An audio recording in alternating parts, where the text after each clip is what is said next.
Good evening. I call to order this January 22nd, 2024 regular meeting of the Canal Winchester Board of Education.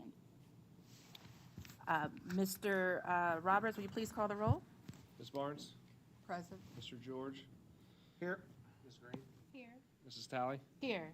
Mr. Twist? Here. Next, we will stand for the Pledge of Allegiance.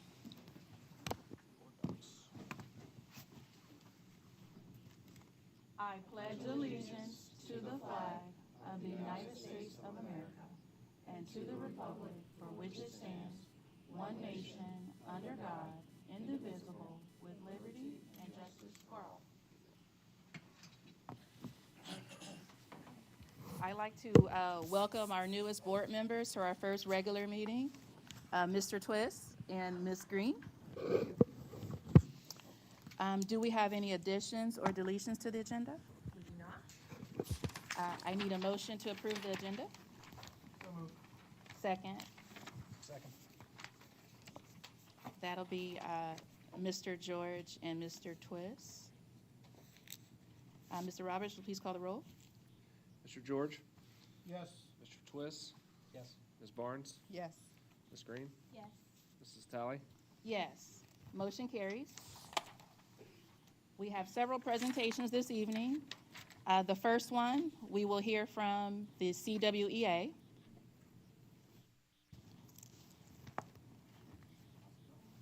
How are you? Hi. Hey. Yep. Green, we're ready. We're green. All right. I'm Mike Stuckey. I teach U.S. history at the middle school. I'm an 8th grade history teacher there. I'm here to share a couple things on behalf of the CWEA that's going on at our schools over at the middle school. Later this week, our 8th grade students will be attending the Eastland Career Center. This is going to give them an opportunity to see the variety of different ways that the Eastland Career Center can aid our Canal Winchester students in achieving one of the 3 E's that we strive to give all CW graduates upon graduation: in employment in a career field, enlistment in the military, and enrollment in a university. Over at the high school, Tracy Pearson has several CWHS visual arts students with work on display for the month of January in downtown CW. She's pleased to announce that the CWHS Art Department will be collaborating with the Canal Winchester Art Guild, Destination Canal Winchester, and community leaders to host a student art exhibition in the Canal Winchester Community Center in adjoining Town Hall this January. Just today, our high school has been hosting the Business Professionals of American regional competition. Students from around our area come together and compete in business events such as job interviews, prepared speeches, entrepreneurship, and others. We are hosting today about 300 students, their advisors, bus drivers, judges, and volunteers. This is our 5th year hosting this, and Mrs. Tomaszek and Mr. David King have dedicated many hours to make this event a great experience for these students. Appreciate your time. You guys have any questions about what's going on at the schools right now? For this? I have a question. Mm-hmm. With the Eastland Career Center. Yes. What are we doing? I'm sorry. With the Eastland Career Center. Mm-hmm. What are we doing to further engage parents in helping students to make decisions about what they want to do when they get to the age of juniors and seniors to be able to attend the Eastland Career Center? And then what are we doing as a school district to make that transition more comfortable for the students? As for what we are doing at the middle school level, as 8th graders, this is just an opportunity to showcase, see what they have to offer. And it's like the initial, get the idea in their head of what it takes to go there, to understand that there are going to be some grade requirements as well early on, so that when they enter the high school as freshmen, they're setting themselves up to have that opportunity to put themselves in the right position to go to the Career Center. Then as sophomores, they will go back to the Career Center. At that point, I believe it's optional if they are interested to go and see the Career Center one more time, but at a much more, advanced setting, you could say, of seeing what they have to offer. We're really at the 8th grade level just trying to introduce what the Career Center has to offer and get it in their heads as to what options they're going to have moving forward. I can add as well. Yeah. One new thing that the career centers are doing is allowing for certain days and evenings and weekends to where parents can go with their students and see what the career centers have to offer. So if there is a parent or student who wants to kind of learn about the career center outside of what we do at the middle school and the high school, they can actually go on the website and find out how they can visit. A couple years ago, I served on their committee as a parent advisory. Do we have anyone who's serving as parent advisory from Canal Winchester? Not sure. I'd have to look into that. We meet with them, just so everybody knows, we do meet with the Career Center superintendent and team.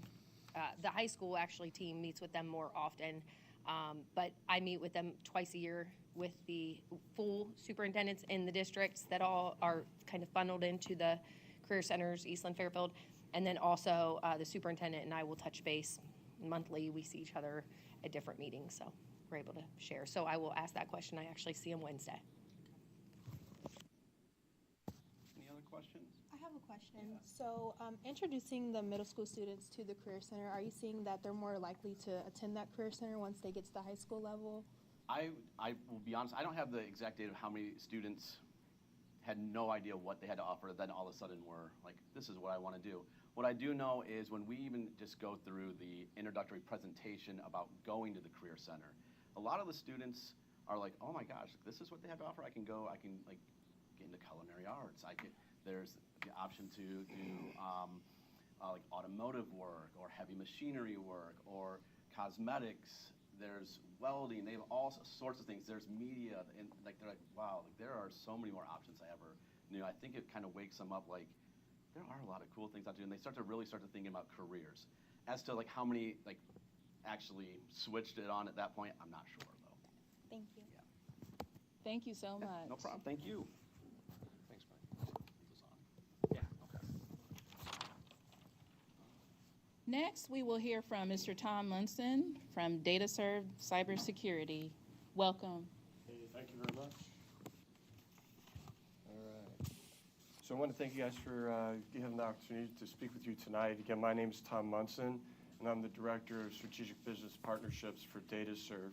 With me is one of my colleagues, so Tony Cecily here is as well.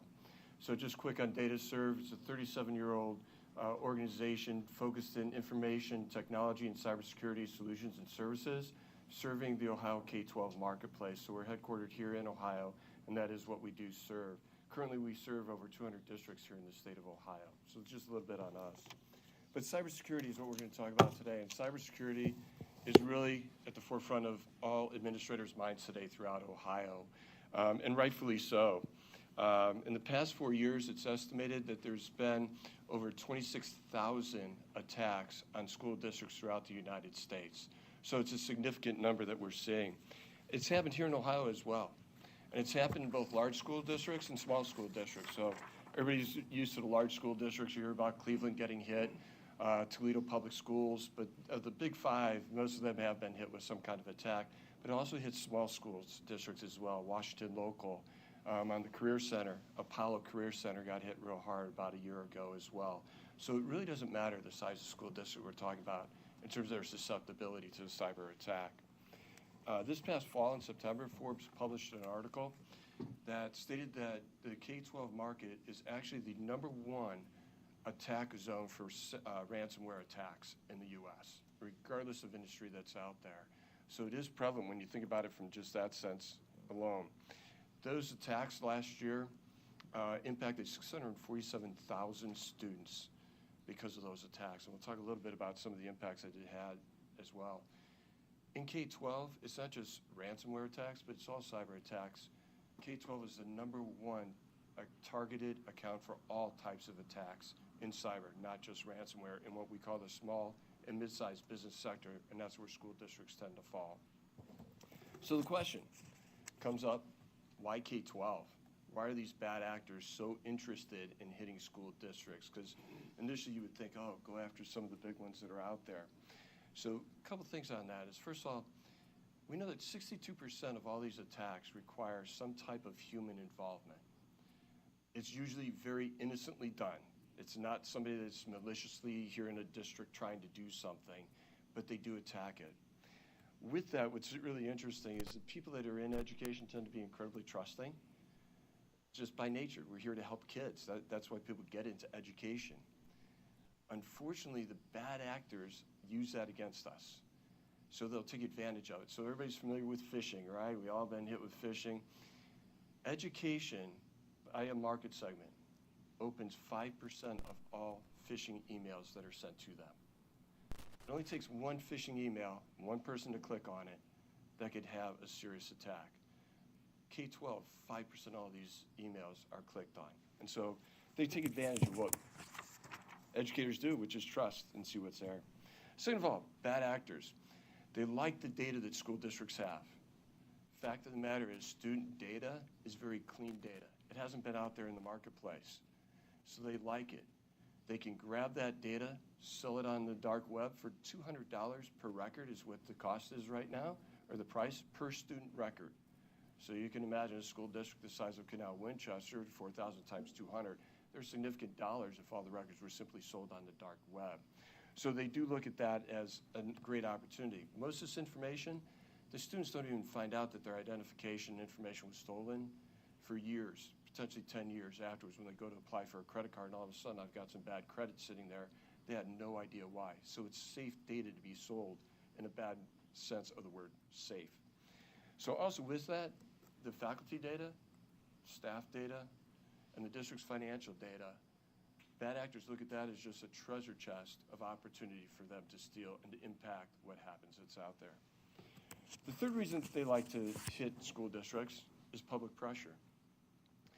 So wherever they can put pressure for a district or for an organization to act, they want to do that. And it's easy for them to do that in the public sector. Toledo Public Schools, just to give you an example of this, it's the best way to do it. Toledo Public Schools, the bad actors were inside of their network, the Toledo Public School network, for 4 to 6 weeks prior to launching a ransomware attack. They did it the day after Labor Day, 2 days before payroll was due. A lot of things were going to put pressure to act. But the bad actors did one better. Once they hit the school district that morning, they called the television stations. And they said, by the way, we just heard that Toledo got hit with a ransomware attack. TV stations took over from there. They made the calls to the district. All of a sudden, the district is panicking, figuring out what just happened, what is going on, and now they have to react to it. So there's a lot of community pressure that now comes to bear. So they like to do that as well and force those kind of issues. We saw that, the impact from a school district standpoint when that infrastructure goes down could be significant. Recently in Columbus Dispatch, we all saw the articles on Groveport Madison when their networks were down. So now, what are we going to do to teach? How are we going to do that? But it can be even greater than that because there's more ramifications that your infrastructure supports. And I'll talk about that here in just a second as well. But, be it payroll, as I said, Toledo Public Schools got hit with payroll because the banks didn't want their information. Because if it's you got hit, we can't take your electronic information because chance we're going to get hit because of that. Finally, bad actors, they understand what's happening in IT in school districts today. The reality is IT staffs are very stressed out. They support the district in everything from Chromebooks and whiteboards. Some districts, they're supporting them in networks, telephones, wireless scenarios, access controls for the buildings. So just a variety of different areas that they now have to support the district. And on top of that, we just loaded on this thing called cybersecurity that they have to also manage. They're typically generalist by nature, so they don't have the industry certifications, the high-level professional development that's needed to support all of these different elements that are out there.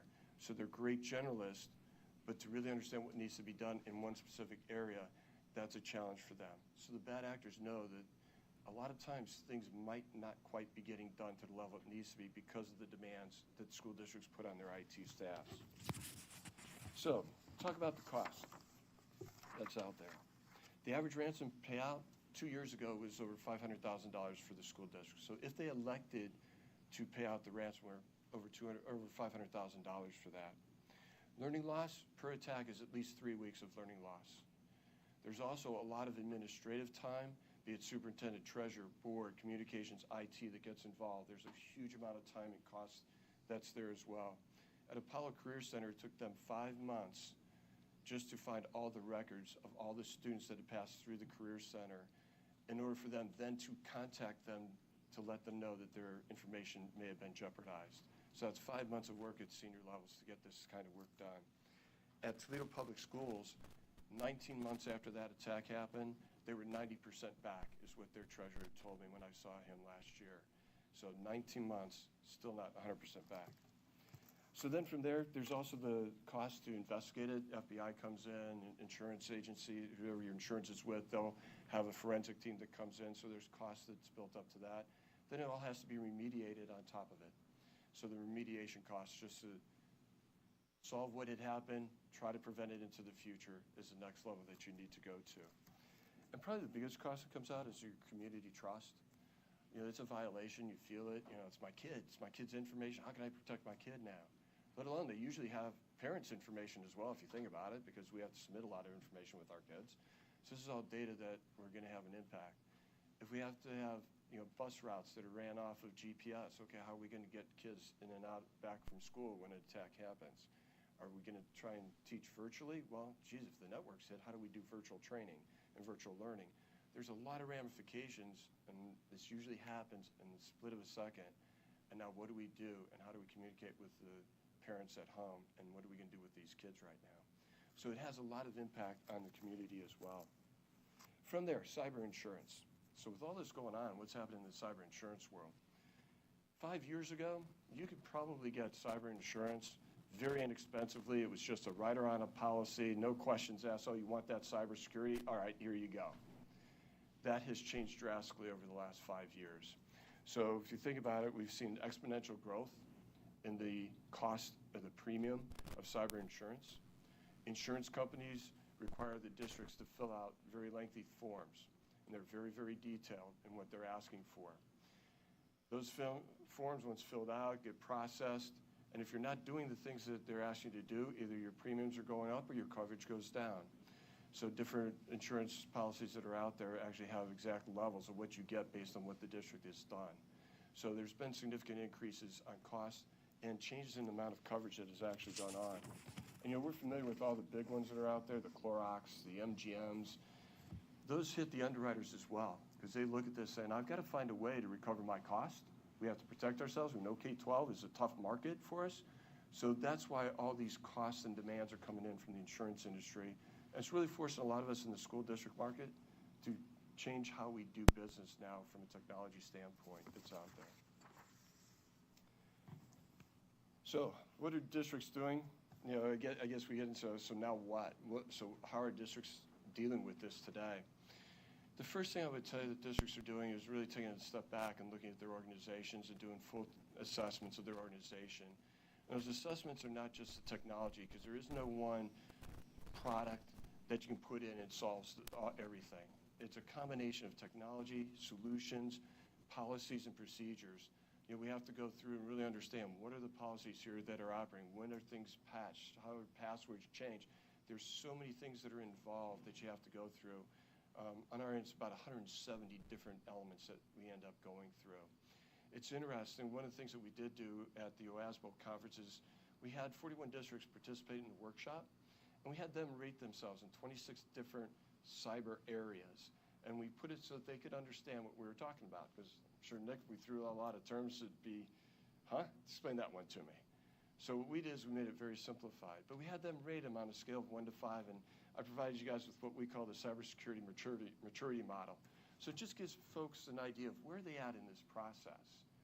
We collected all that information. We wrote up the white paper. That's the other piece that you have there that you can read through. But overall, districts on average, the average was 2.28 on a scale of 1 to 5, 5 being the best, 1 being the worst, 1 being I have no idea what we're doing, and 5 being we're in real good shape. If we got hit, we're not going to get hurt at all. 2.28 tells us we're below minimum requirements out there in the marketplace for insurance, and the work that we do out there matched those 41 districts. So it was really good sample set that we saw there. So you have that information that you can also take a look and read through. But that assessment is really the first piece that you have to take a look at. From there, just understand cybersecurity, this is a journey. It is not a one-time scenario. The insurance companies are asking for those annual assessments to be done literally annually now, not just once a great while. I just read some legislation in Indiana. And in Indiana, they're now requiring districts to do an assessment every 3 years. The insurance company says they want it every year. So one's a law, one's insurance that you get the coverage on, so districts will have to make some decisions there. But it is really, truly a journey. It never does end because the bad actors getting better. They come out with new things. We have to find out ways to defend against them. And it really starts with leadership, visibility, and a commitment to security at all levels through the district in order to make it really successful. And just to protect yourselves as well as you can. Nothing is foolproof. We just try to make it real difficult for the bad guys to get in and to try and do some things to you. So, thanks very much for the time. Open up any questions that you guys have. You said you're doing serving over 200 districts in the state of Ohio. So I guess what's your typical school district business look like? For us, 3 layers to it. And that's both on the information technology side, the true services side. So that's everything. If it's technology related with the wire or non-wire, we're probably involved with it. So phone systems, wireless, data centers. We have a couple data centers. So we do all the backup recoveries. We manage networks. We manage, like I said, all the wireless that's there. So really everything in the technology realm. We also do on the cybersecurity side. Most of what we do is the strategic, before all that is just the strategic assessments, whether it's of all technology or just the cyber, and cyber is part of our full technology assessments. So we understand what we're getting into and what we're signing up from a liability standpoint to provide services to that. So, but it's any element of that. So we have some districts where, like Johnstown Monroe, where we are running basically them in Newark City Schools, we're running the IT. So we mentioned Eastland, we do work at Eastland Career Center. So we provide technology services to them. So it spans the globe of to what degree, based on what does the district need, what does their IT team need for us to support them and provide the additional value so they can focus on other areas that they want to leverage. Okay. And then one of the things you mentioned was student data is pretty lucrative and attractive. Mm-hmm. So, I mean, we can, I guess, and this isn't so much a question for you as it is, I guess, a comment for Kaya and maybe Nick is maybe we, as part of, I mean, we have a financial literacy class that every kid in the high school has to take, right? So, you know, I don't know if part of that training is educating kids on, you know, hey, get your parents to run your annual credit report because that's the time when you want to find if something shady is going on with your information. So I guess from a financial literacy perspective, maybe that's just something we could look at maybe adding to the curriculum. And I guess it probably really needs to start earlier than that because, I mean, we're talking high school kids at that point.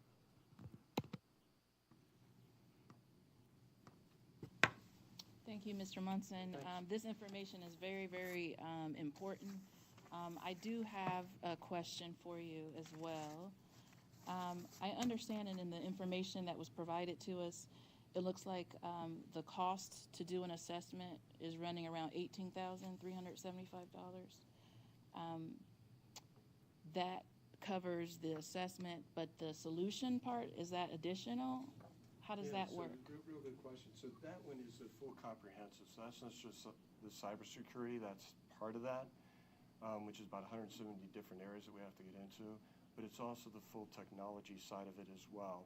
So that's, again, everything from phone systems, access cameras, access controls, it's your computer environment, your backup environment, the wireless, the networking itself, all the clouds. It is fully comprehensive on a technology side.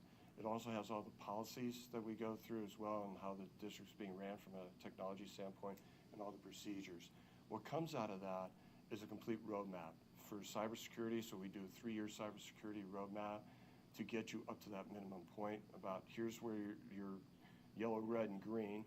So here's where you're good. Here's where we got to take a look at it, and here's some things we got to do right away in order to either meet insurance or just flat out keeping the place safe as much as we can. It's done over a 3-year period because we understand a lot of times districts cannot just do everything at one time. It's just not practical financially or otherwise. So then what we do is we put together our roadmap, which is the thing of a strategic and a tactical plan. We provide that to you and then give you recommendations of here's things that we think that internally you guys can do, that you should do. Here's some things that we could provide to you as well as some services if you'd like to choose them. You know, because again, this is your information we're providing you with it. Final report's about 140 pages long. So the comprehensive assessment is that cost? and it's a one-time fee over the 3 years.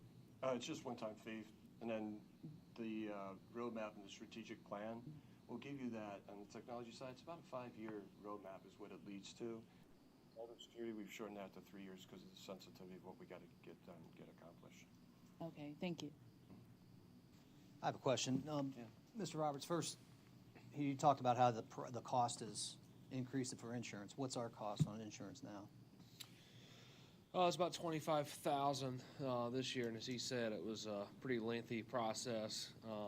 It was nothing 4 years ago. It was 8,000 a couple years ago, and it's only going to keep going up. There used to be 5 or 6 vendors that would come to the table. Last year, we barely found 1 or 2 to come to the table just because of the K-12 risk. They're not wanting to get into the cyber piece with schools, and we see the writing on the wall. If we don't have these things and we don't have the assessments, we're not going to have cyber insurance, and that's a problem. Sure. I mean, because we've got to be able to have that, or we're going to be a big-time target for the bad actors. So they're aware of your policies typically. They'll know, once they get your information, they know what your policy covers. They know exactly what you have. They know what you don't have, and then they use that against you. Mm-hmm. So I know if I have security system at my house, I get a break on my insurance. Do we get any break? Would we continue paying that insurance every year, even if we I think go we've through become DataServe? better for the underwriters. I mean, because this is all being underwritten. I think if you have all these steps in, you have backup coverage, and you have the multi-factor authentication and all those steps in place, I think it becomes easier, and the insurance company is willing to provide you a competitive quote. But when you have none of it, Sure. they might not offer it to you, or they're going to say that's a $60,000 premium if you want it, and we're going to be forced to get it because we're not going to be able to function without it. It's a big risk if we didn't have it. Yeah. Okay. So, And Thank you. I'm sorry, do we currently have the multi-factor authentication? in on some areas, yeah, but it's not district-wide. Technology team is working there. JP's back there if we want to know exactly what we're doing. No, it is not a district-wide thing, but we think that's probably going to be something we switch to pretty quick. Part of this assessment, if there's obvious red flags, we're going to kind of stop and fix those immediately that are gaping holes, and then as the assessment goes on, we'll build it to kind of roadmap it. But if there's sensitive information already out there, we're going to fix it or attempt to fix it. Okay, good. I have a question. Have we engaged them to do this assessment for us yet, or are they just coming to us telling us what they can No, do? it's an action item. Okay, and do we have any other companies that are providing RFPs or requests for information for any other companies? And given the recent activity that happened to a district, our neighboring district, do we know if this company is one that has worked with that district already? Have we looked into any of their credentials as to what other districts they've worked with around us? Yep, we have their reference. They're working with over 200 school districts. So yeah, we are partnering with OASBO. You're partnering with BASA, I'm assuming, or you were. I know you're at OASBO. Who else do you partner with? Yeah, we're a strategic partner of OASBO, so, yeah. I reached out to several districts that they've worked with to call references prior to. And is what they're offering after they do the assessment, are they saying that they could prevent a attack, or that if we did get attacked, we would just be insured against that attack? I'm trying to understand what the difference is. Here's the way I see it, because I'm not a technology person at all. We are just going to keep stacking up measures to help protect us, but I don't think there's any measure that's going to 100% protect us. But there are certain things that we have to put in place and that we can put in place that will make us safer. And so that's what they will go through and do a full audit of our technology, period, not just cybersecurity, but the whole thing. And then from that, they will have a plan that will show us exactly where we need to go. So we look at this as well as part of our CW promise. This audit will actually help us build the next 3 to 5 years out in our steps of where we go next in the technology portion of our CW Promise.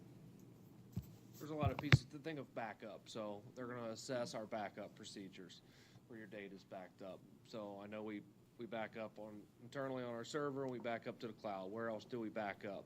Because if they get the data from our server, there's nothing we can do. So we've got the backup to the cloud. So then they've got to also get it from the cloud. So if we don't have a backup to bring forward, we're pretty much doomed and are going to be forced to pay whatever ransom they're asking. So I'd say that's probably a top 3 priority, is to see where we're backing up. Is that adequate? And can they get to all 3 of those levels? Just as one piece. Yeah, it's just unfortunate. There's no one for sure protection. It's just making things as difficult as you can for the bad actors that are out there. Because if they get frustrated, they go elsewhere. And so you try to understand where all the gaps are at. So then you can determine how are we going to help, which gaps do we need to deal with, put those in place. So it just makes it hard for the bad actors to get in. And it's all about education. Remember, just one click on an email can start the whole ball rolling. So it's a never-ending process. When we think about new staff coming in, new students coming in, it's a constant journey. So, given that this is an action item, if this passes, how soon are you able to get started? I'm assuming immediately? Yeah, we talked a little bit about that. So there's a whole process we go through in terms of internal kickoffs at ours, external kickoffs here with the teams, with Kaya and with Nick and with IT, and then all the process gathering information so we can start doing our job. So we estimated that we'd be able to start it. The whole process, once we get all that information, is about 60 to 90 days before we're able to present back the complete digest. So our goal was, I think, to get it all done by the end of this school year. So starting, July 1, we're set, ready to go with a good plan. Very good, thank you. Are there any other questions from the board members or comments? Thank you, Ms. Thomas. Oh, I did have one question. The cost, the $18,375, is that the same regardless of the school district, or is it based on school district size? No, it's just the same. I mean, it's just our flat rates that we do. So every school district is the same. Okay.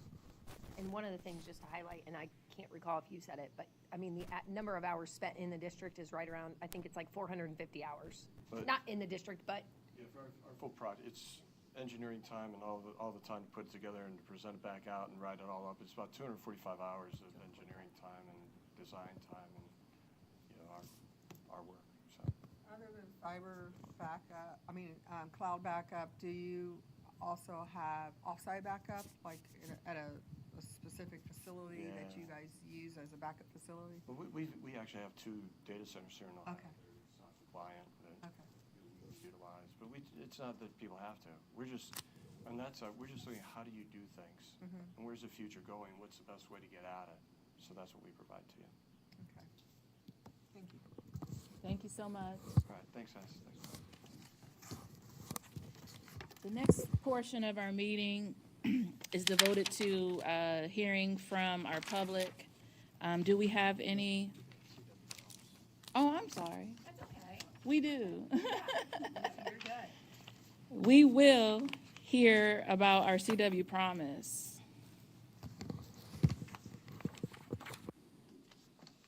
Thank you, Mr. George. So our presentation has had to move to a paper slide deck because, yeah, that's great, thank you. We lost the ability to be able to project it. So I think Speaking of back, That's speaking of good. backup. one more. Nice little paper backup. So bear with us. I do have some others that are going to help me present. So we're going to go ahead and get started. I just want to, and sorry to those of you that don't have a packet, I will do my best to be exciting. And you know what? I'm actually.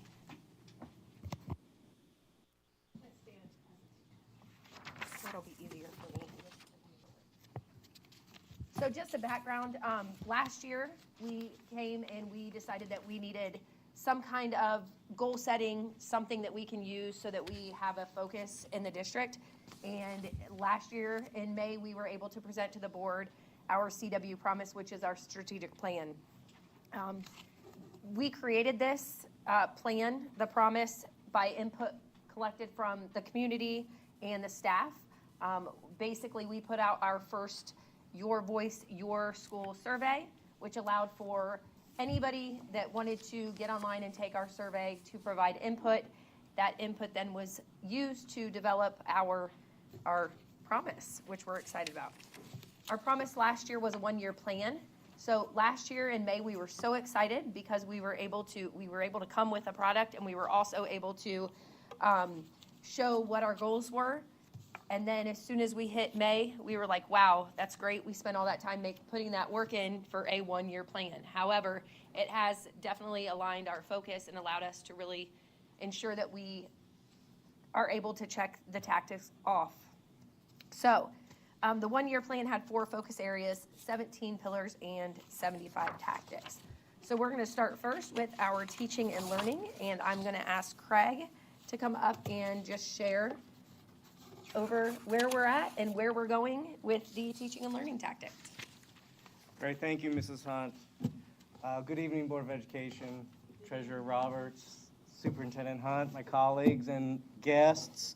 All 3 teaching and learning directors, I want to say from the beginning, collaborate frequently to work on these tactics. So I'm going to report out on hands-on learning, student engagement, real-world experiences, and teacher quality.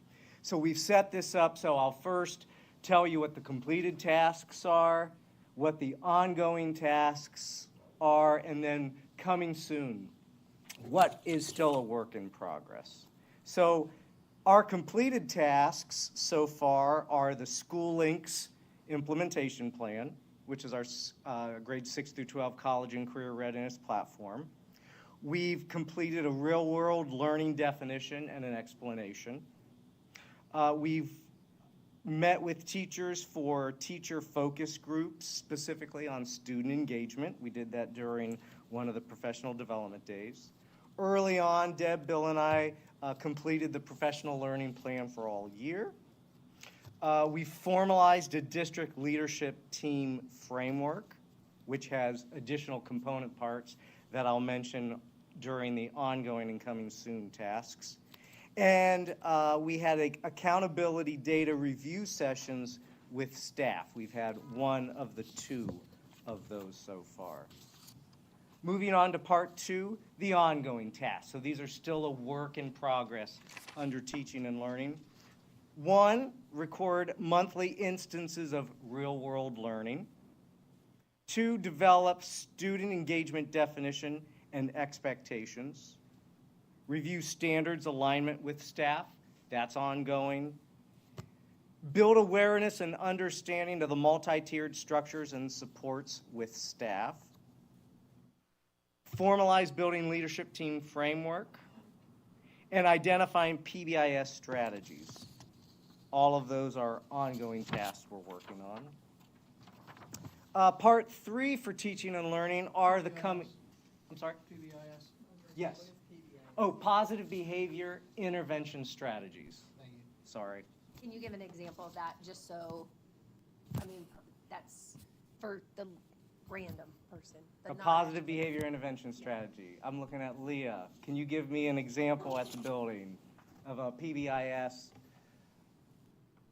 example? So it's our CWA model of just respect yourself, respect others, respect property, and if the student violates that, then this is the type of consequence we have. So it's positive, so these are individualized behavior interventions you can implement with students. So one of the examples is instead of always focusing on the negative, you're rewarding the positive. And that's what we really want to do is set the expectation for the behavior. And it can be academics, behavior, attendance, but set the expectation, and then when those meet it, you celebrate that instead of always focusing on the negative. Thank you, Ms. Scott. Thank you. The last section, part 3, coming soon. Tactics that we have begun working on or maybe are beginning to work on include a hands-on learning resources audit, a hands-on learning definition and expectations. Those kind of go together. A real-world experiences resource database for our teachers.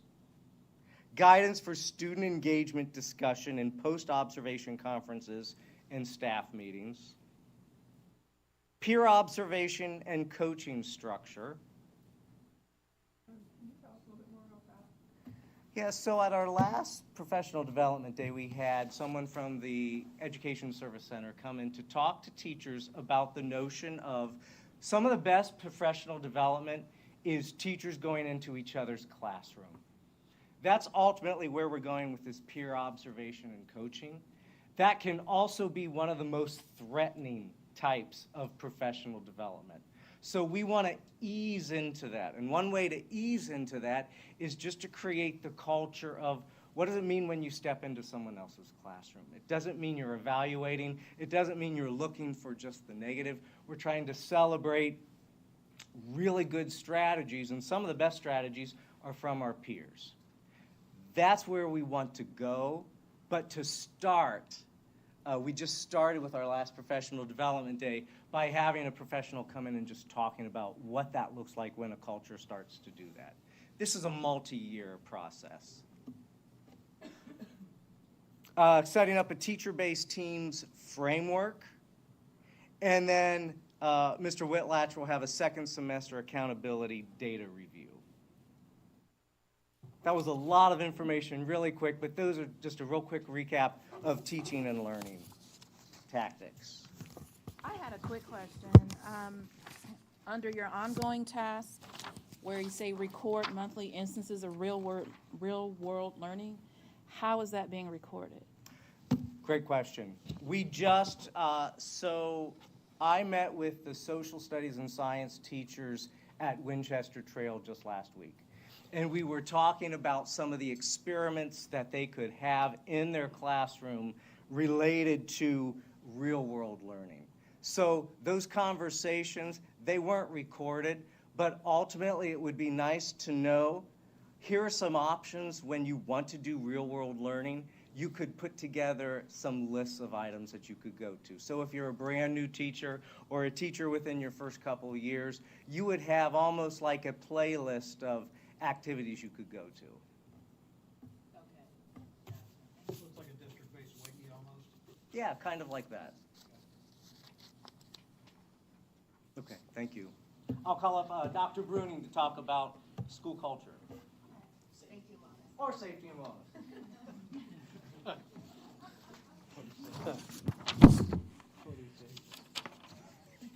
All right, I'm going to have the same basic format, and I'm going to go through these.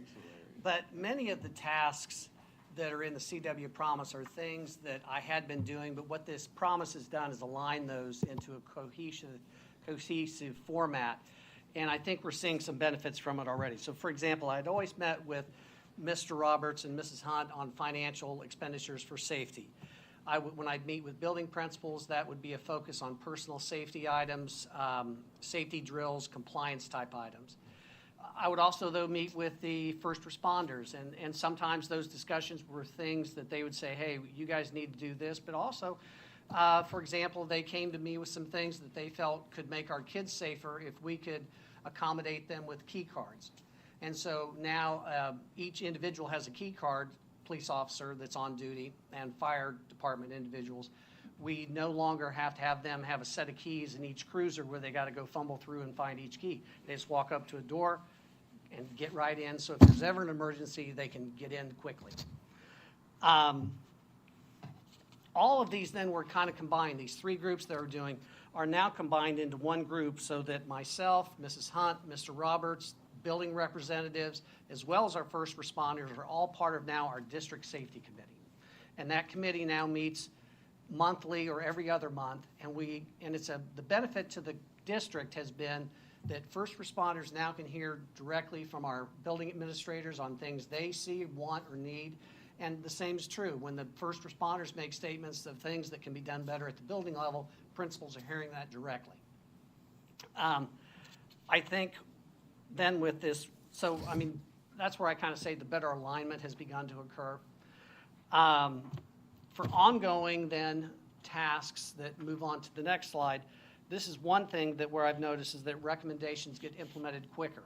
And what I mean by that, for example, it was discussed at one of our meetings that it would be nice if we had a safety audit and vulnerability assessment where the principals would walk through with our SROs and evaluate each of the school facilities.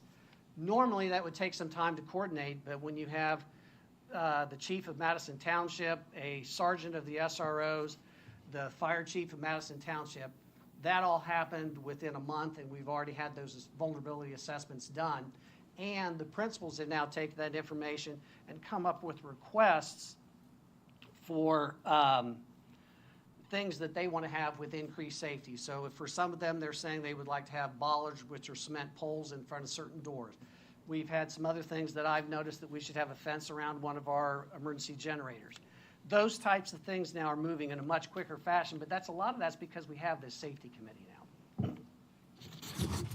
I'm also working with our SROs, more involvement this year. And a lot of that is because we now have 3 as opposed to what we used to have just 1. I've always touched base with the SROs, but now we're having a meeting with them together so that what we can do is I'm having discussions with them over what is it that each of you does, how does it look different at the various age levels, and also what I've asked them at this last meeting, and when we're going to meet again here in January, will be to have them give me some feedback on are there some things that we as a district can do to make their job easier. And so I've asked them to kind of brainstorm some ideas. As a group, they were very you could tell they were taken aback by that because they are, quasi-military and they're used to somebody just telling them what to do and I'll do it.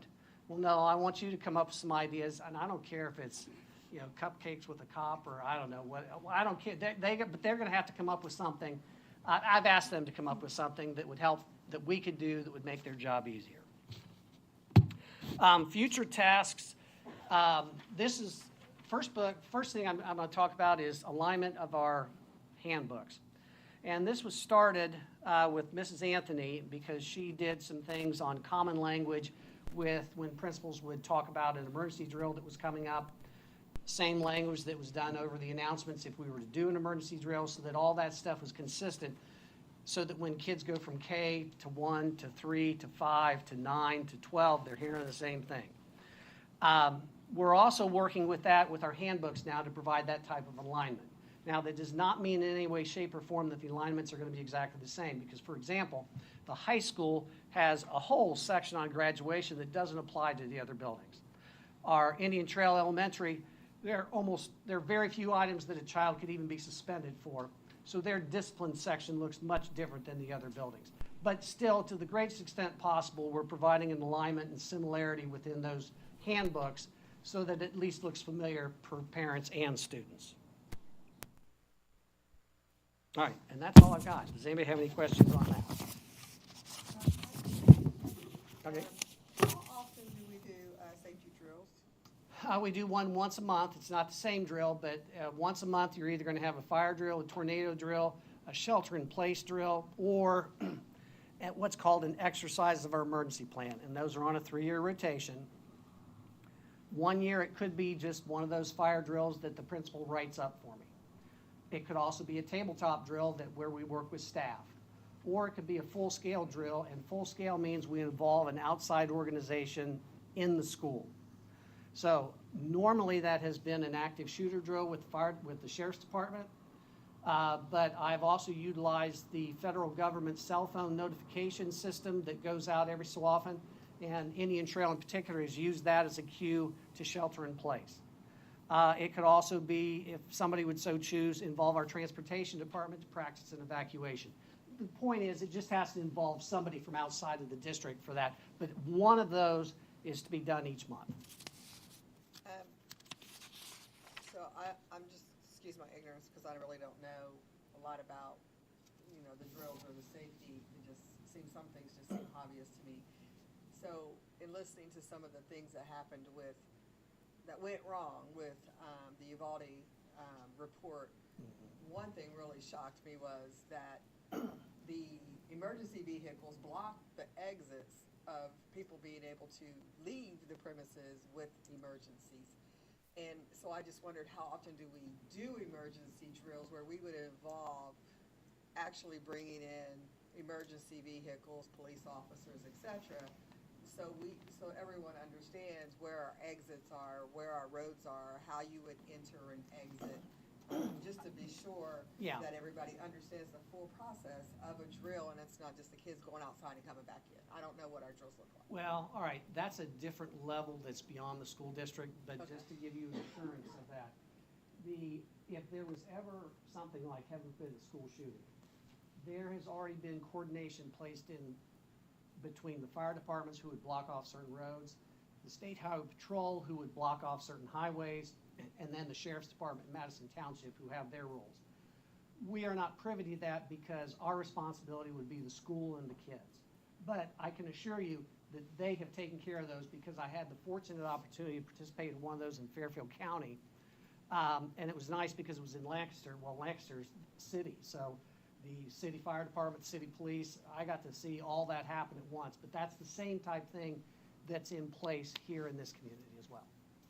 I just can't give you specifics. Right, and I mean, no one should have to have specifics. I just wondered if, and if somebody's doing something like that, having the drill and teaching them exactly what we would do just seems kind of like silly because now they know what we would do. Right. So they're going to do just the opposite. So I just wondered, how do we practice such a drill when by saying that we have drill communications?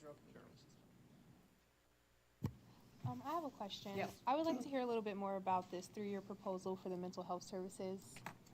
All right, I'll be honest with you, that's a little bit more, Brooke Hippler. Do you have stuff to talk about that yet, or?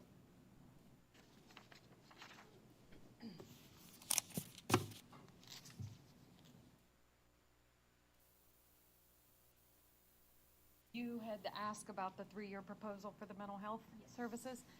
Okay, so we are just in the process of trying to determine that the step prior to that, in which case we are researching best practices in the school for mental health services. We are pulling information from a variety of places.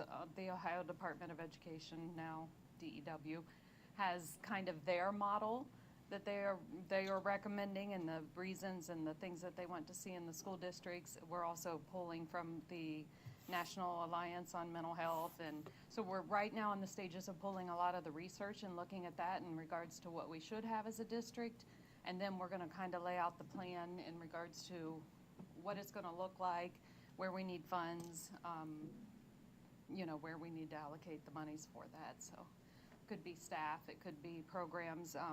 We do have, our nurses use a program where they do all of their documentation, and it's secure site, and they now have added a behavioral mental health component to it. And so it is something we're currently investigating also. It's the same program that the nurses use, but it's a different portal. And so it would allow our mental health team to do their documentation and their billing through the same, program.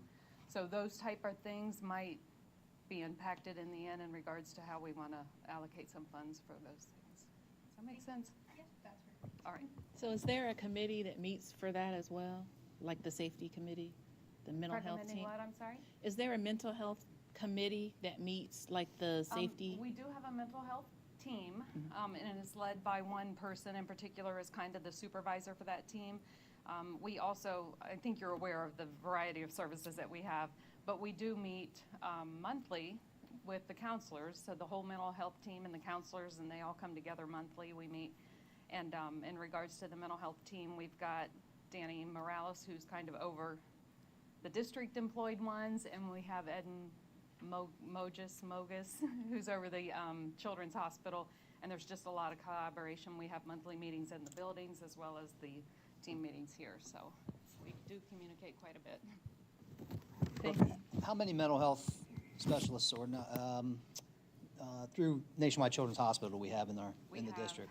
3. We have one at Indian Trail, one at Winchester Trail, and one that's split between the middle school and the high school. Okay. We're trying to get, and they've told us that we're on our way, full one at the middle school and full at the high school, but it really comes down to the number of referrals that we're making. And if we are able to demonstrate enough of a need, then Children's can allocate additional people. One of the problems with that, because in the past we have had the need, and Children's is in the same boat as other places in regards to having a hard time finding those counselors, so it may be that they admit we have the need, but they don't have the personnel. I think from the conversation we had just a week ago, it sounds like things are maybe getting a little better, because they did say that we're looking at getting that high school person added, and then middle school needs to continue to make the referrals and show that need. So I think we're getting close to maybe full in each building. Okay, great, thank you. Thank you. Do we identify and, for lack of better terms, track students that we know may have tendencies for certain types of mental health that could jeopardize other students in the school? Like, for instance, I don't know, a kid gets suspended for threatening to bomb the school. Do we keep track of that kid throughout their time in school, and do we ensure that they're getting mental health services while they're in school during the whole time that they're in our school? We try. We definitely, I mean, referrals can come from parents, from teachers, from students, from anybody that has any concern for a student, and so those concerns are definitely checked out. Our mental health team, the clinicians are all trained in doing threat assessments on individual students for statements and comments that they may make, either towards themselves or towards others. So we do kind of have an idea of who those students are. We do the screenings, like at the middle school and the high school, in regards to the signs of suicide. And we track those students, and we, based on their responses to some surveys, we determine how many of those may need linked to outside resources. We've got a number of students that we know have mental health diagnoses, and we know who those students are, as long as either we've done the evaluations or parents have shared that information with us. So we kind of know who those kids are. There's some maybe that are quieter and nobody's reported. They could be out there, but our students are really good about reaching out for support for a friend of theirs that they're worried about or something like that. So it helps to have everybody on the same page in regards to wanting to identify the students that need us. In addition, we also have a threat assessment team at every building that's required. And so if there is something like a student says, I want to bomb the school, or I'm going to kill you, like that one's one that I'm going to kill you, we have a team that will assess the situation, because there's a difference between I'm going to kill you and then I have a plan for it, and I'm going to kill you because you just got me out in that baseball game and I'm mad, right? So there's threat assessment teams that then would be able to assess the student and determine if there is further need for resources, or if it was just, that you're competitive and you're in the heat of the moment and you say something silly. So.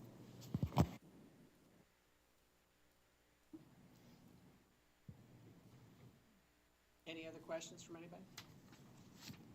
No. Next up, we have Megan Anthony for the school culture piece.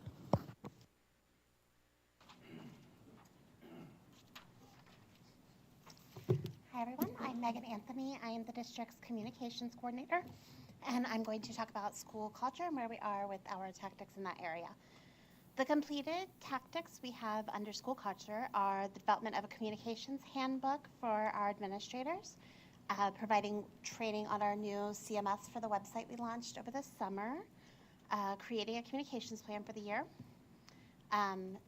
providing guidance and training for our new communication platform, Parent Square, developing a calendar of holidays and recognitions for, it's a multicultural calendar, developing guidance that goes along with that about what those different celebrations and recognitions are, and what accommodations students might need if, for example, they fast as part of their celebrations or something like that.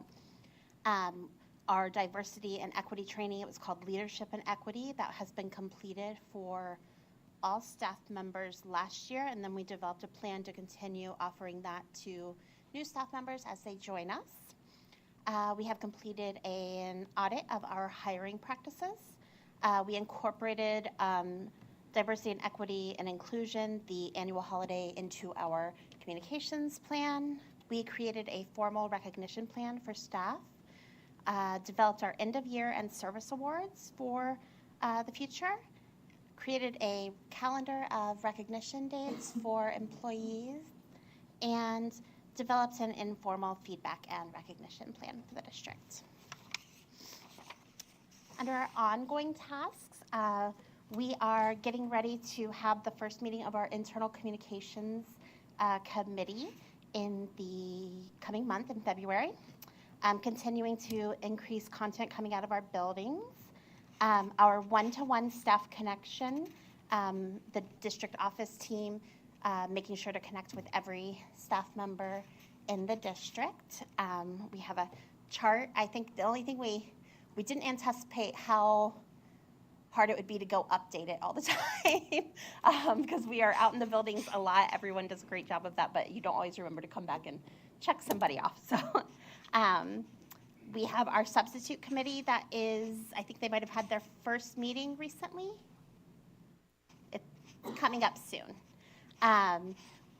We are continuing to track making sure that we have 4 events for our staff this year, having events for our students and families, 4, and then Mr. Lalatha and I are going to chair the Family and Community Involvement Committee, and that committee will begin meeting in early March. We already have 20 people interested in joining that committee. Oh, okay. Is there a seat for a board member? That's a great question. It is not a board committee.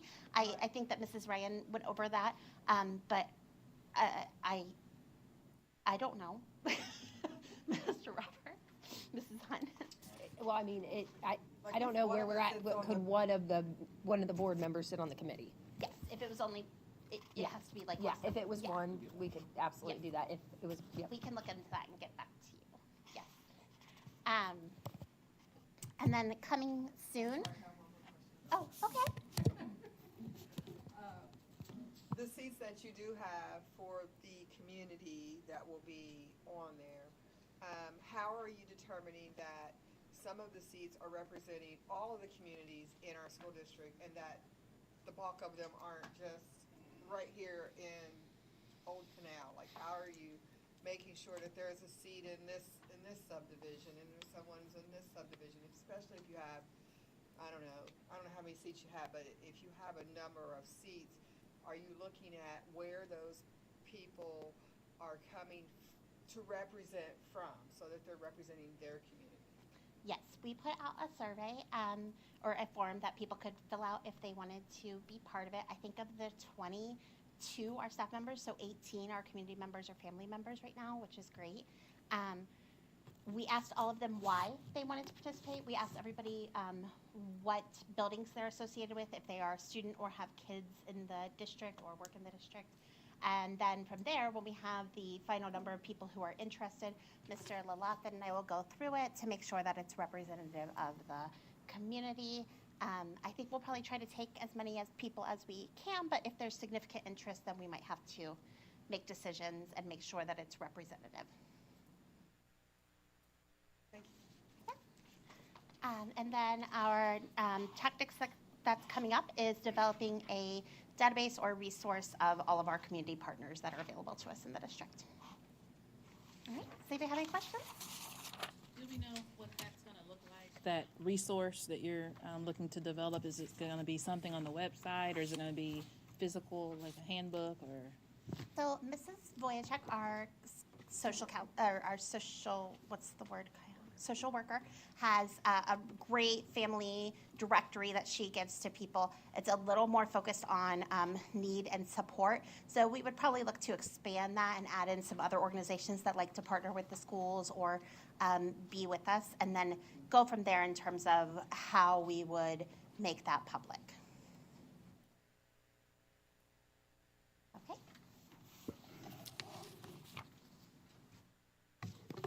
All right, and I get to finish up here on the operations portion of the promise. So the completed tasks that we have as of now are we have completed a 2-year maintenance history. We have completed our staffing audit. We have completed our fiscal communications plan. We have completed our hiring practice audit. We have completed our recognition and appreciation plans and calendars. And we have completed our scheduling committee, our onboarding and offboarding process. Our ongoing tasks for operations, we are still working on our driver recruitment and training schedule. We have our training schedule, which is actually pretty solid, but we are still working on what our driver recruitment program will look like to try to bring in and then retain those drivers. We're currently reviewing the transportation incentive program, looking at really trying to hit that hard come March to see if we can't continue to add drivers to our fleet. We are still looking at driver involvement opportunities and then driver building admin meetings and a driver mentoring program. So one of the things that we have really talked about that we want to do is not just have our drivers be on the buses, but also how can we tie them into our buildings so that the kids see them not only on the bus, but also in the buildings. Those are things that we're working on. Coming soon, under operations, we still need to develop a maintenance schedule, a maintenance equipment plan, a budget template, and create the substitute plan. But as you heard today, the substitute committee is just starting to meet, so we should have that wrapped up by the end of the year. Any questions over the operations? So when you talk about the 2-year maintenance history is completed, that's 2-year maintenance history on what? So the transportation Okay. and also maintenance that we have done, so not only on the buses, but also within the district. Maintenance Okay. on HVACs, maintenance on some of the larger items in our district. Okay. Do we also track, like, I know, I think you said we had some generators. I'm assuming we do maintenance on those, test runs and stuff like that. We should be. They're automatically set to go off once a month. Okay, and we keep track of all that? We have, okay. Yep. No, I take that back, once a week. They go, but they automatically set on a timer and go off once a week. Okay, and do we ever test the functionality, like cut commercial power and? That would be my commercial question. Okay. I don't know that. Okay. If we did, They do. it would be. Yeah, I'm sure he does. Okay. Yeah. I don't know, coming soon, there's a schedule and there's an equipment plan, so. I mean, Okay. I would say that's more ongoing. It may not be on paper Yeah. for everyone to see, but Yeah. there's definitely those 2 bullet points that Okay. we have. I just met with Mike last week Yeah. with all of the equipment, the mowers, the roofs, the HVAC systems, every parking lot in the district. There's a rotation plan of when we're planning to do Okay. that. Okay. When they're gonna be done, those types of things. So a little history, we began putting this presentation together early last week, so there may have been meetings that happened over the last week that we just don't have updated in the plan, so those are all portions that will be coming. Next up, we're gonna go into survey results. Megan's gonna share some of the results. So we've just kind of shared where we are at with the 1-year plan. We did put the survey out again, and receive that feedback back. So now we're looking at where we are and then how we move forward. I am just going to highlight some of the results. I apologize, we don't have our PowerPoint slide, and I had some of my stuff about, I had some of my details in there, so I don't have all the details I would like. But first, on a scale of 1 poor to 4 exceptional, how would you rate teaching and learning at Canal Winchester schools right now? 87.9% of respondents rated it a 3 or a 4. For safety and wellness, the same question, 83.3% rated it a 3 or a 4. For school culture, 71.8% rated it a 3 or a 4. One thing I did want to highlight here is that I did separate out the data for our staff. In the strategic plan, you'll notice that a lot of our engagement efforts were concentrated on our staff this year, so I wanted to see where we were with that. And it actually is up to an 80% with staff, and there's been a 7% increase over last year's data. So pretty happy with that, and I think it's a great sign that when we start to turn our focus more towards our families with the committee and some of the other things we're doing in the future of the plan, that we'll see similar results there. For operations, it was a 79.9% rated a 3 or a 4. On a scale of 1, very unlikely, to 4, very likely, how likely are you to recommend Canal Winchester Schools to a family member or friend? 74.1% rated it a 3 or a 4 on how likely they would be to recommend. On a scale of 1 to 4, how would you rate our reputation? 74.3%. Rated a 3 or a 4. And on a scale of 1 to 4, how would you rate your experience? It was at 80.9%, rating their experience a 3 or a 4 on that scale, almost 81%. And then we did have a question just asking people if they're aware of the Canal Winchester Promise, and a little over 62% said that they know about it or they have read it. So that was pretty promising. I'd love to see it higher, and we'll aim for that next year, but it was good data to see from the start. All right. So did this data include the responses from the students? Yes. Yeah, in our survey, because we do it at school with everybody, we have a lot of student responses. We even go down all the way to preschool. They do a modified version of the survey where they circle a smiley face or a sad face, but we ask them what they think. We ask if they feel safe, if they trust the adults at school, if they would tell their friends they should go to their school. They're actually a little harder on us about telling their friends to go to our school. I don't know. I don't know what they think that means, but we go all the way through. Mrs. Cobb's building does all of them on paper, and their kids had really great results too.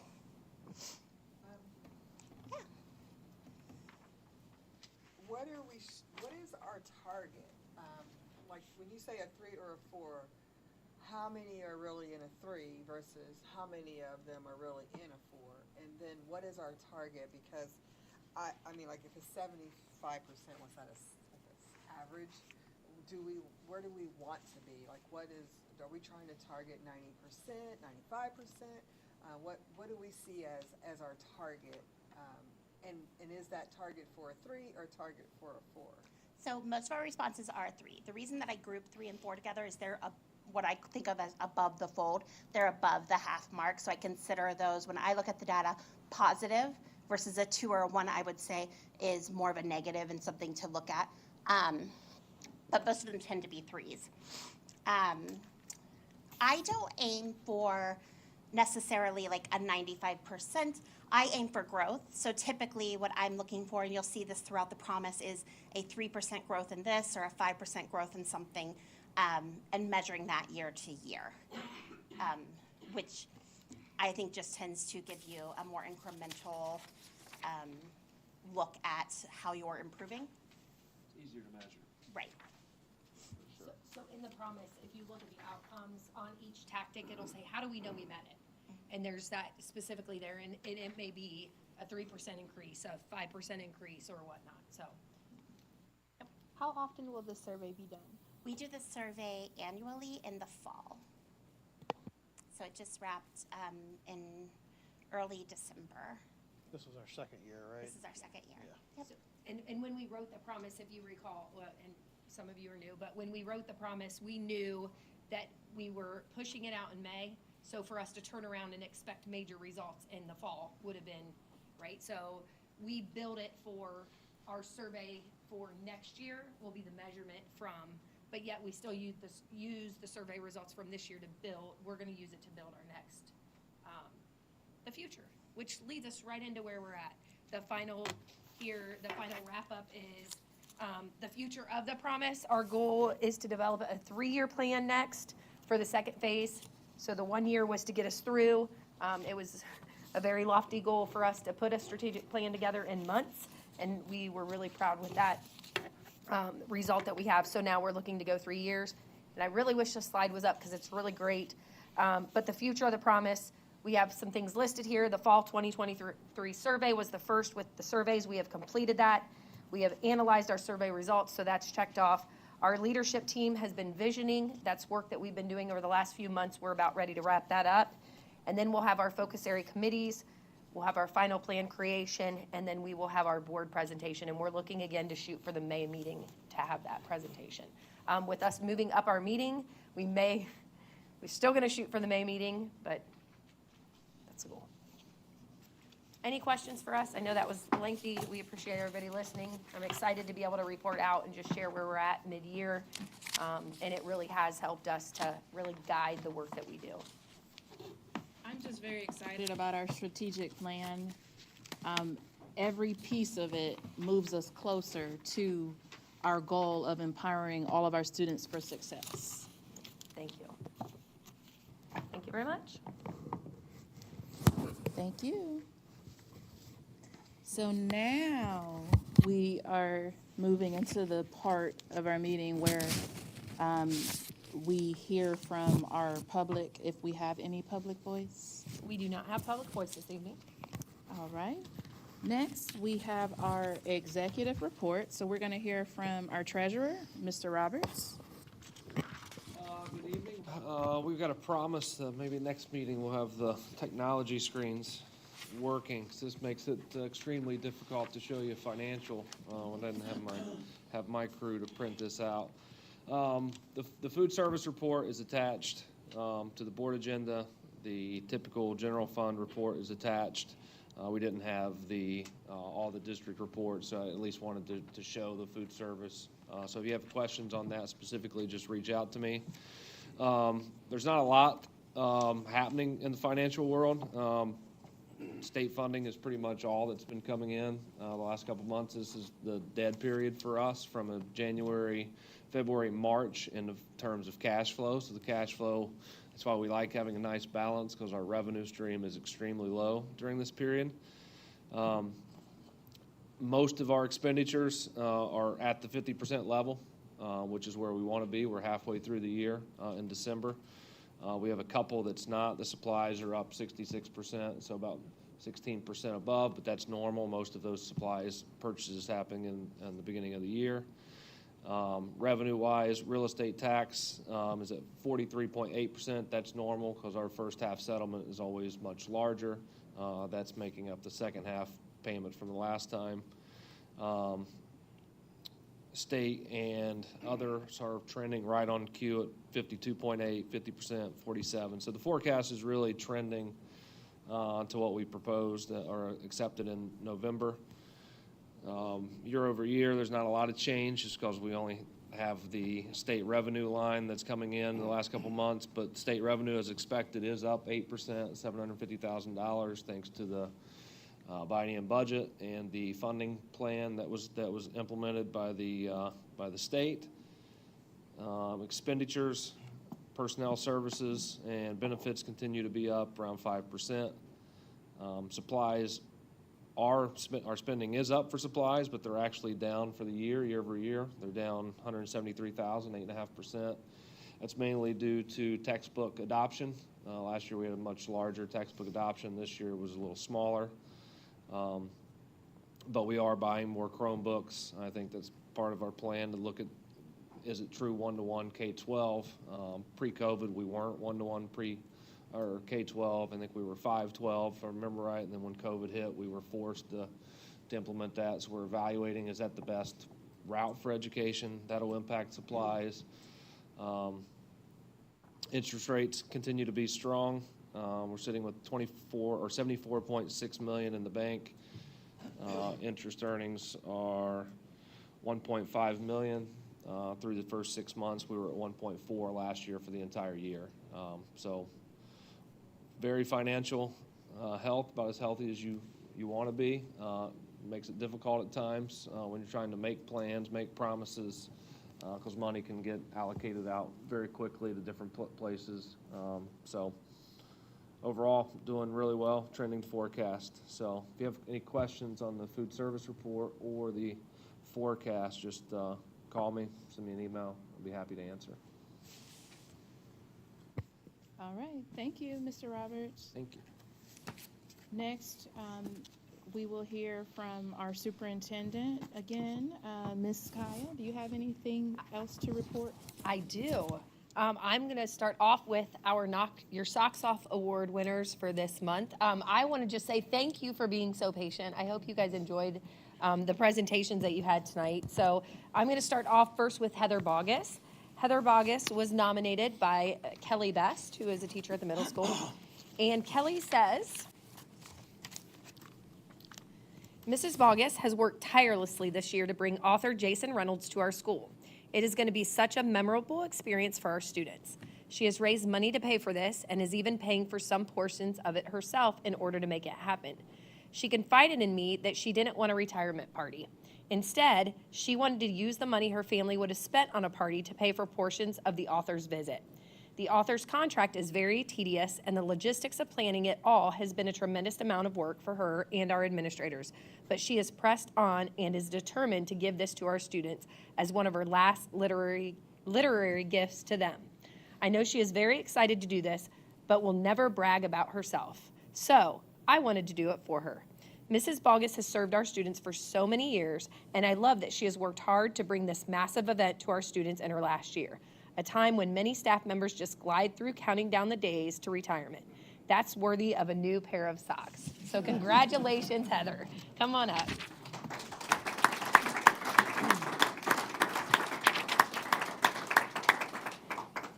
We're gonna get a picture. Okay. You gotta put your socks down.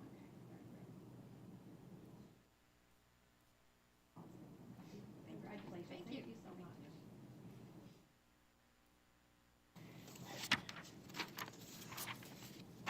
Next up, we have Miss Leanne Hewitt, who was nominated by Melanie Boyce.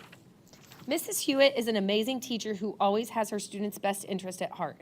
She consistently plans, collects data, and looks into new teaching modalities for her students. I've never heard anyone pose questions to her students as well as she does. Her true asset is in showing students how to think for themselves versus telling them what to do. She is so dedicated to her profession, as evidenced by her consistency in self-professional development. She signs up for webinars, she listens to podcasts, and looks for literature that helps her to build a thinking classroom. In a nutshell, she makes our building better for her students and her staff. Congratulations to Leanne.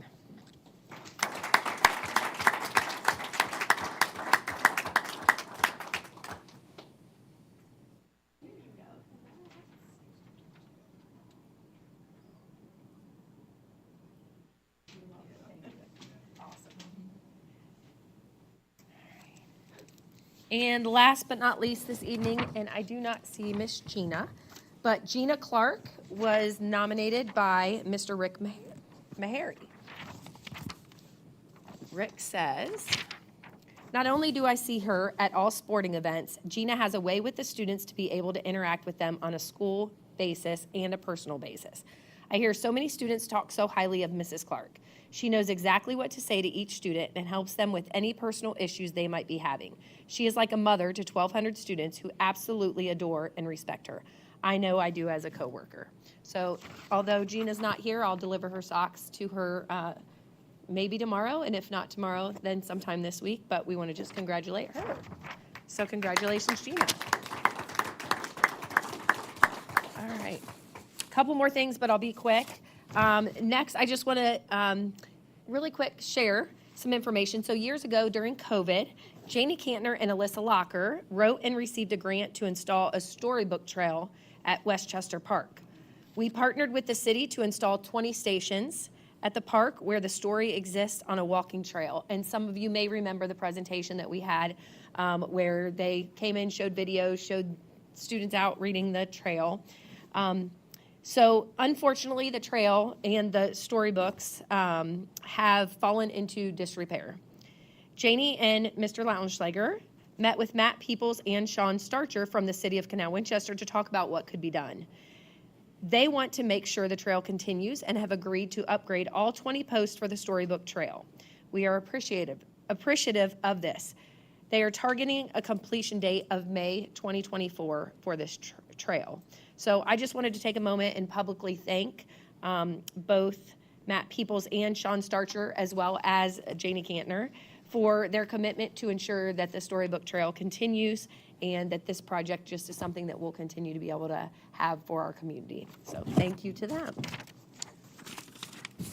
And last but certainly not least, I know you all are excited and have been waiting, but this month is National School Board Recognition Month. So as we celebrate School Board Recognition Month, the theme, Launching Our Next Generation, resonates strongly with the commitment our school board members have shown to the future of Ohio's youth. Their dedication is truly commendable, and we extend our heartfelt thanks to these leaders who play a vital role in shaping the education of our children. Our local school board members are the unsung heroes behind the scenes, contributing significantly to the growth and the development of the Canal Winchester school students. January provides us with a perfect opportunity to express our gratitude during School Board Recognition Month. Let's join together in recognizing and thanking these devoted individuals for their unwavering leadership and visionary contributions to our school district. So we have, sorry about that. We have a certificate of appreciation for each of you. We also have a little gift bag, and I'll share because I'm sure you're all excited to see what's in it, as are you all, so I'm going to ruin your surprise. But we have a cooler, little backpack cooler. You can take. You cannot take it into football games unless you go through. We have the little #1 fan. We have 2 of those. Canal Winchester cowbell. We have a Canal Winchester flag. Sorry, I can't get out. We also have a stadium blanket. And out of, just because I know how much one of them for sure wants it, we also, each of you will get a pair of socks because you also each month have knocked our socks off. So we'll facilitate these and give these out after the meeting. So thank you. We just want to thank you for your commitment to the school district and to the students and staff of the district. So thank you. A round of applause, please.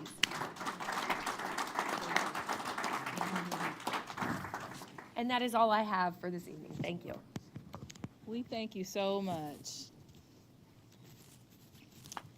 Next, we move into our consent agenda. I need a motion to approve the consent agenda items. So moved. I second it. All right, it's me again. So we're going to start off with #2. We do have the minutes from our December 18th regular meeting and the January 3rd organizational meeting. And the January 3rd special meeting that we had. #3, we have donations. We have several donations for the Canal Winchester Marching Band. And we also have a scholarship that I know Mr. Roberts will make mention of, but we do have donations in memory of Marilyn Sal, I think it's Maltera? What is it? Malter, thank you. And that will be donated into a scholarship for our students. So we just want to thank everyone for their donations. Moving on to #4, we do have certified personnel. We have a letter of resignation that we're asking you to approve, as well as a teacher recommendation for Ben Bothazer, Mr. B, I'm going to go with, at the middle school. And moving on to #5, we have our classified personnel. We do have a few resignations, a leave of absence, and we have classified recommendations. I apologize. We are approving Jasmine Stevenson, who will be our career readiness coordinator, and Seth McCoy, who will serve as paraprofessional at the high school. Moving on to #6, we do have several spring athletic supplementals that we're asking you to approve, volunteer as well. Can I go back a little bit? Sure. We're losing 2 paraprofessionals. Will that put our classrooms in any jeopardy of having that kind of coverage? Or do we already have someone in place or thinking of someone that can replace them? I know that we're interviewing. So if you look here, we do have 1 resignation, and we are hiring 1 a little bit later on in that same section. that will cover that. And I know that Ms. Toledo is interviewing and probably is almost wrapped up with that. So yeah, we'll probably have that person soon. Yep. So our classrooms will not be at a disadvantage if they are for long, but the building has been able to provide coverage for those positions. Okay. Number 7, we do have a new student activity charter request for a tabletop games club. And that would be at the middle school, and Mrs. Samantha Clonch will be the advisor. And Do we know if, I was reading about that. Is that student here, Caleb Fryer? I do not believe so. Okay. What exactly is the tabletop game? Do we know? I do not know. Tabletop games, is it multiple different kinds of games, like pool and? So this is, I don't know exactly for this club, but tabletop gaming is kind of coming back into vogue. So, I mean, it's, you know, for us, it was Monopoly and stuff like that. It's board games. It's board games that you can play on a tabletop. And a lot of the new tabletop games are card games where you're dealt a card and then that card gives you the ability to do some action. So I know from experience, I know my son joined a tabletop gaming club at Ohio University, and he has been an avid tabletop game player since he's been at school. I'm looking back at one of our principals because I know he is a huge fan of card games that give you, the cards give you life. So he might want to get involved. So, but yes, thank you for sharing that. 'Cause I was going to say I want to know when they're meeting because I might want to go and game a little bit there with you them. go. All right. And kudos to Caleb. Yep. Yes, because he put Yeah. together Yeah, a nice absolutely. letter, and I Yeah. wanted to just tell him Yeah. thanks, but just had a couple questions to ask specifically about what more it was. Okay, Yep. thank you. Thank you. And then last, we have an early graduation request from Michael Toledo from the high school. I do have a recommendation. I do have a request to amend the minutes for the December 18th regular meeting notes, G5 specifically. It was motion to approve the organizational meeting date and with the regular meeting immediately following. We changed that to a special meeting immediately following because then we kicked this regular meeting for today. Gotcha. So the regular just needs to be changed to special meeting. Okay. Other than that, Mr. Roberts, can you please call the roll? Ms. Barnes? Yes. Mrs. Talley? Yes. Mr. George? Yes. Ms. Green? Yes. Mr. Twist? Yes. The consent agenda items have passed 5-0. And we move on to our first action item, which is the establishment of the Multerior Scholarship Fund. I need a motion to approve the resolution establishing a special trust fund for the purpose of accumulating resources to award post-secondary scholarships on behalf of Marilyn Sal Multerior. So moved. Second. Thank you. Mr. Roberts? Yeah, we don't really need to approve this, but I wanted to bring recognition to the family, bring some acknowledgement to the scholarship fund. She saw there was already donations that were coming into it. I think this lady was very instrumental in the community. They mentioned the school district in the obituary and specifically talked about the scholarship fund, so education was very important to her. Read like in her obituary. I didn't know her, but it sounded like she was very passionate about education, so we wanted to bring awareness to this scholarship and what it could bring to some of our students receiving the scholarships. I do know the family's looking to contribute at least $50,000 in the next 6 months and another $50,000 in another 6 to 12 months to have $100,000 in the scholarship fund to reward to students. They're currently working with the guidance counselors, I think, at the high school to establish criteria and to see who this money may go to on an annual basis. So just want to say thanks to the family. for wanting to set up a scholarship fund with the school district. I do have one comment. I'm totally gracious and grateful that someone would want to do something like that for our students. I would just want to make sure that it is for all of our students and it doesn't stipulate Canal proper or outside of Canal proper. If we have any say-so in it, I would like to make sure that it includes all of our students. So I don't know, as I read the document, I didn't see any stipulations, I didn't even see any setup of how they were going to do it, but that's my only input to that. Again, so grateful that someone would want to do that for our students. And I second those comments and want to extend on behalf of the board our most sincere appreciation and gratitude for their generosity. We really, really appreciate that. Mr. Roberts, will you please call the roll? Mr. George? Yes. Ms. Barnes? Yes. Ms. Green? Yes. Mrs. Talley? Yes. Mr. Twist? Yes. Motion carries 5-0. Our next action item, the procurement of DataServe. I need a motion to approve the agreement with DataServe to assess the information systems and technology environment. I'll move it. Second.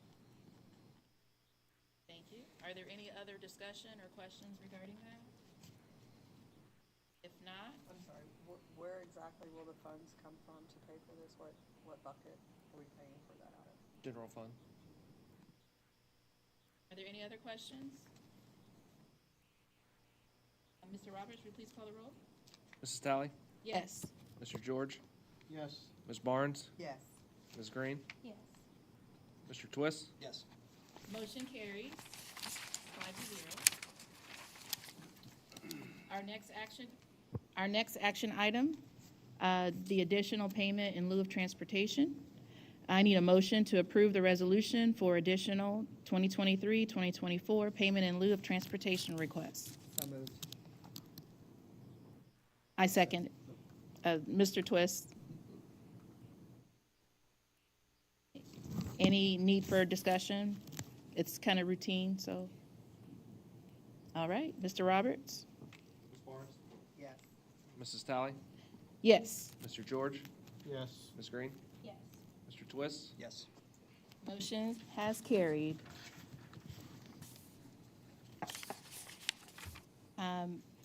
I do believe we have some comments that one of our board members would like to share with everyone. Mr. Twist? I just wanted to announce or send our condolences to the Eric Feinstein family. Eric was a longtime coach here, 22 years as the boys soccer coach. I believe he started the program, and then the last 3 years was also a track coach, and unfortunately, very young, lost his battle with cancer this weekend, and passed away on Saturday, I believe. So we don't have any details yet, but I know that as soon as the district gets them, they'll be posting them and putting them out there when services will be. But Eric was a great guy. I coached alongside of him for many years, and a good friend. Thank you so much, and we do send our sincere condolences to Eric's family and friends. Thank you. Next, we will have a need for executive session. I need a motion to enter into executive session to consider the appointment, employment, dismissal, discipline, promotion, demotion, or compensation of a public employee or official. So moved. Ms. Green is seconded. Mr. Twist moved the motion. Mr. Roberts, you call the roll? Mr. Twist? Yes. Ms. Green? Yes. Ms. Barnes? Yes. Mr. George? Yes. Mrs. Talley? Yes. Motion has carried 5-0. During executive session, this will just be discussion only. No decisions will be made. And we will reconvene into open session just for adjournment purposes. We will enter into executive session 8:41 p.m. and you may be considered dismissed, and we thank you for joining us for this meeting. Have a good evening. Thank you.